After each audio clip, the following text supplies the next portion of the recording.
Welcome student. आज हम लोग शुरू कर रहे हैं GUI programming in visual basic का नेक्स्ट चैप्टर, जिसमें है आज हम लोगों को जो डिस्कस करना है वो है variable, scope of variable, constants, data type और ऑपरेटर्स।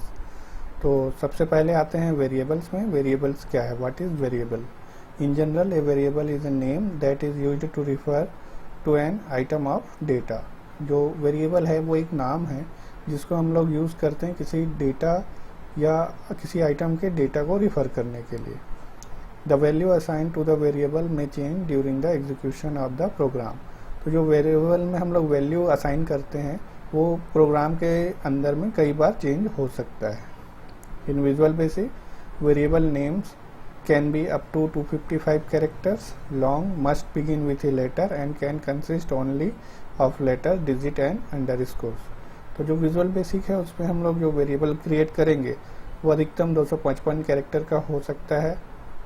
इसमें जो वेरिएबल का नाम स्टार्ट होता है वो हमेशा लेटर से होना चाहिए और इसमें लेटर, डिजिट या अंडरस्कोर को यूज़ किया जा सकता है। वेरिएबल के टाइप्स में अगर हम लोग देखें तो 3 टाइप के यहाँ पर हमको मिलेंगे विजुअल बेसिक में। पहला है लोकल वेरिएबल जो किसी एक सब प्रोसीजर में काम करता है। दूसरा होता है फॉर्म लेवल वेरिएबल जो पूरे फॉर्म के लिए काम करेगा। तीसरा होता है ग्लोबल वेरिएबल जो दूसरे फॉर्म में भी एक्सेस किया जा सकता है। तो जो इसका सिंटेक्स है वो तीनों में कॉमन रहेगा। जैसे कि यहाँ पर हम लोग देख रहे हैं, डिक्लेयर्ड इन मेमोरी वेरिएबल का नाम रहेगा यहाँ पर, फिर एस लिखेंगे और उसके बाद उसका डेटा टाइप। जैसे एग्जांपल के लिए मैंने लिया है, एक वेरिएबल बनाया मैंने ए जो इंटीजर टाइप का है। सेम लाइन में हम लोग एक से ज़्यादा अगर सेम टाइप के वेरिएबल है तो वो भी बना सकते हैं। जैसे यहाँ पर हम लोगों ने देखा 2 वेरिएबल बना है, एक ए है, दूसरा है बी। एक दूसरा है जैसे स्ट्रिंग टाइप का वेरिएबल मैंने लिया एस। हम लोग चाहें तो इसमें साथ ही साथ वैल्यू भी असाइन कर सकते हैं। जैसे मैंने यहाँ पर एक वेरिएबल में वैल्यू असाइन किया है 10। स्कोप ऑफ वेरिएबल, तो वेरिएबल के जो स्कोप है यानी वो कहाँ तक चलेगा, तो या उसकी एक लिमिट हम लोग बोल सकते हैं। तो लिमिट जो होता है वो देखते हैं क्या है। Variable declared in A procedure, for example the button click event with the keyword DIM known as procedure level scope, they are called local variable, that is the variable maintaining its value only throughout the execution of that procedure। तो किसी procedure या सब procedure जैसे कि हम लोग किसी button का क्लिक इवेंट देखते हैं, अगर उसके अंदर हम लोगों ने कोई वेरिएबल क्रिएट किया है तो वो लोकल वेरिएबल कहलाएगा और वो उसका जो कार्य क्षेत्र है वो केवल उस सब प्रोसीजर के अंदर ही रहेगा। उसके बाहर उसको किसी दूसरे सब प्रोसीजर से एक्सेस नहीं किया जा सकता। Variable declare with the keyword DIM in a form's code window but outside of the sub procedure or function are considered form level variable। These code areas outside procedure are known as the general area। दूसरा होता है जो form level variable है, हम लोग उसको किसी भी प्रोसीजर के अंदर न लिख के बाहर लिखते हैं जो जनरल एरिया कहलाता है। तो यहाँ पर हम लोग जो वेरिएबल बनाएंगे वो दूसरे जो सब प्रोसीजर्स हैं वहाँ किसी में भी यूज़ किया जा सकता है। Form level variables are accessible to any procedure or function located in that form window. ठीक, उसके बाद आता है you can also declare variable in standard code modules.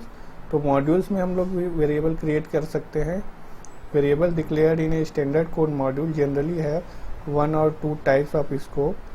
If you declare a variable inside the standard code module with the keyword DIM or private, then it is available to only that standard code module. However, if you declared a variable with the keyword public, then it is available to all module and procedure in your application, and it is also known as a global variable।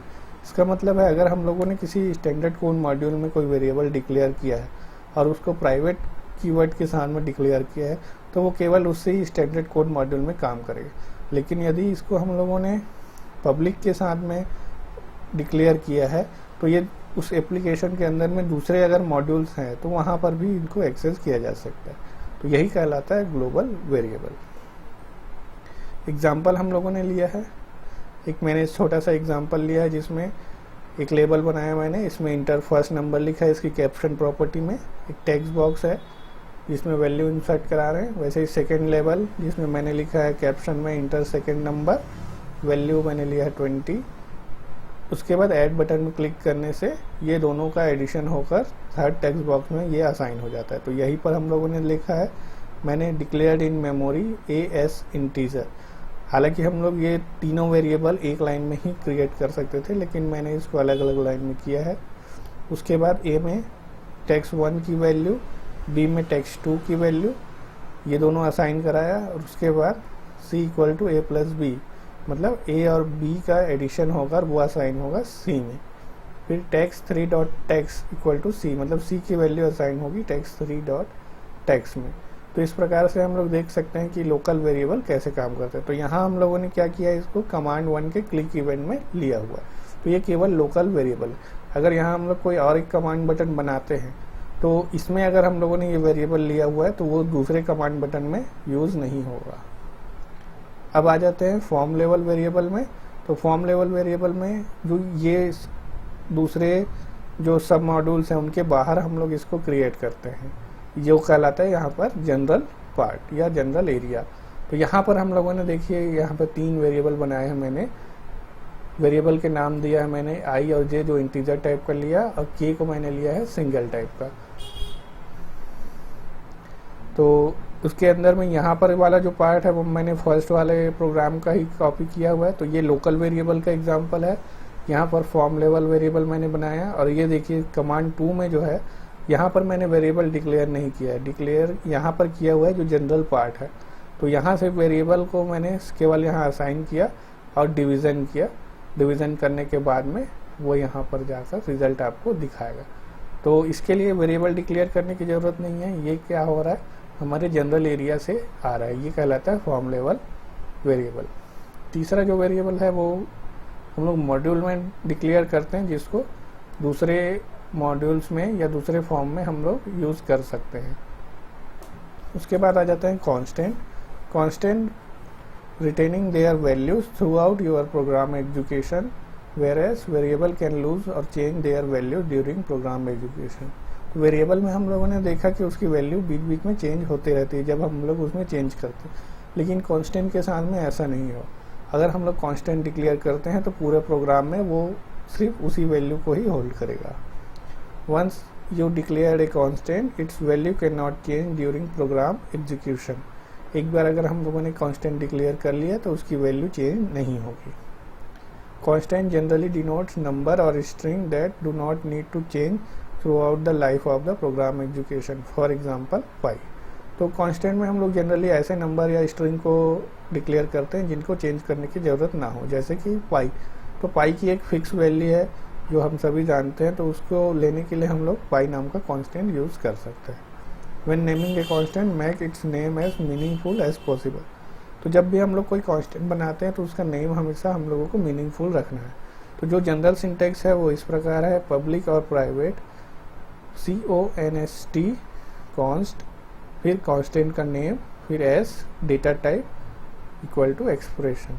तो यहाँ पर जैसे मैंने लिया public const EIS double equal to 3.14, तो एक declare कर सकते हैं हम लोग कांस्टेंट। एक एग्जांपल मैंने लिया है यहाँ पर कांस्टेंट डिक्लेयर करने के लिए।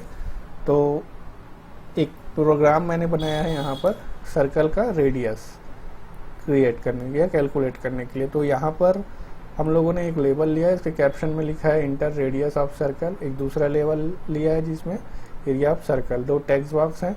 फर्स्ट टेक्स्ट बॉक्स में हम लोग यूज़र से इनपुट करेंगे रेडियस, और उसके बाद कैलकुलेट बटन में क्लिक करने से उसका जो एरिया है वो कैलकुलेट होकर आना चाहिए। तो इसके लिए मैंने कमांड बटन के क्लिक इवेंट को यूज़ किया है। एक वेरिएबल बनाया मैंने आर इंटीजर टाइप का, दूसरा है ARS डबल यानी कि एरिया, इसको डबल टाइप से लिया। एक कांस्टेंट मैंने डिक्लेयर किया है constant PIS double equal to 3.14। अब रेडियस की वैल्यू text1 डॉट टेक्स्ट से हम लोग यहाँ पे ले आए। फिर एरिया कैलकुलेट करने के लिए जो फॉर्मूला है वो हम लोगों ने लिखा AR equal to PI into R pi R square. उसके बाद जो एरिया है उसको text2 में असाइन कर दिया। तो इस टाइप से हम लोग एरिया कैलकुलेट कर सकते हैं कांस्टेंट को यूज़ करते हुए। फिर आ जाते हैं डेटा टाइप्स में। तो जैसा कि हम लोगों ने देखा, वेरिएबल डिक्लेयर करने में हमको डेटा टाइप की ज़रूरत पड़ती है।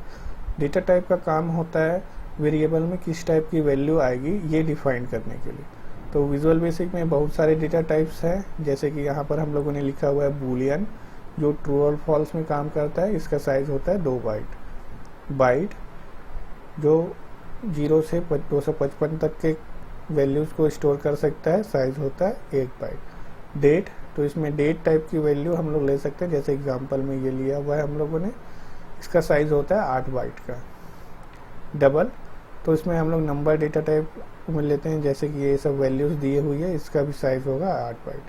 इंटीजर, तो इंटीजर टाइप की वैल्यू हम लोग लेंगे, जो रेंज है वो है -32,768 टू 32,767। इसका डिफ़ॉल्ट साइज है 2 बाइट। जैसे लॉन्ग के लिए 4 बाइट, सिंगल 4 बाइट, और स्ट्रिंग वैल्यूज़ के लिए हम लोग लेंगे स्ट्रिंग टाइप का डेटा टाइप। ये जो लेता है वो 10 बाइट बाय डिफ़ॉल्ट लेता है। उसके बाद अगर उसकी लेंथ जो है वो ज़्यादा बड़ी होती है तो उसके हिसाब से वो और भी एलोकेट करते रहता है।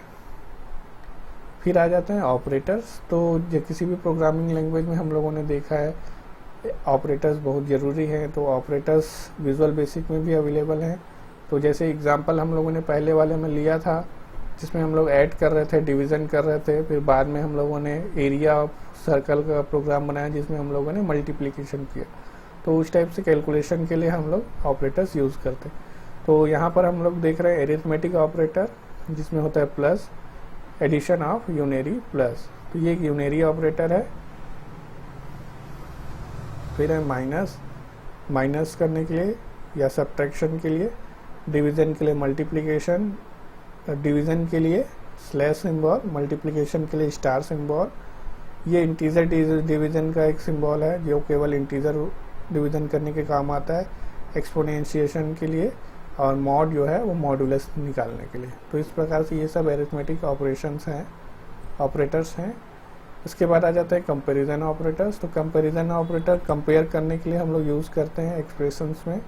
तो less than equal to, greater than equal to, not equal to. तो इस टाइप से बहुत सारे हमारे पास ऑपरेटर्स हैं जिनको यूज़ करके हम लोग वैल्यूज़ को कंपेयर कर सकते हैं। इसके अलावा हमको देखने को मिलता है लॉजिकल ऑपरेटर्स। तो लॉजिकल ऑपरेटर में एंड, और, नॉट, एक्स, और, तो इस टाइप से बहुत सारे हमको ऑपरेटर देखने को मिलते हैं। ये सब को हम लोग अपने प्रोग्राम में लॉजिकल डेवलपमेंट के लिए यूज़ करते हैं। तो आज की क्लास हम लोग यहीं रखते हैं। Thank you.